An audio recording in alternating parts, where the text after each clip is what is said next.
ধনেপাতা মাখা কি কেউ কেউ খেয়েছো? আমার পিসিকে আর সবাইকে। তাই? হ্যাঁ।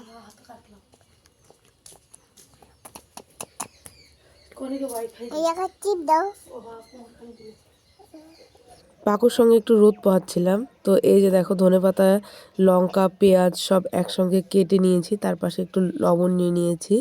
এই এত ঠান্ডা লেগেছে, তো ঝাল ঝাল একটু ধনেপাতা মাখা খাবো। এই যে তার সাথে তেল নিয়ে নিলাম একটুখানি, তারপর পুরো মানে চটকে, তো মানে চটকানোটা ভালো করেই চটকাতে হবে, কারণ লঙ্কা লবণ সব একসঙ্গে যেন মিশে যায়।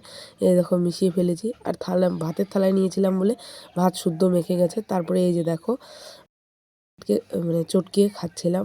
আর এই ঠান্ডা লেগেছে না, ঝাল ঝাল খেতে খুব দারুণ টেস্ট। কে কে খেয়েছো প্লিজ একটু কমেন্ট করো। তারপরে লাউ সবজি দিয়েও খেলাম একটুখানি। যদি আমার ভিডিও ভালো লাগে প্লিজ সাবস্ক্রাইব করে দেখো। চন্দ্রকোনা।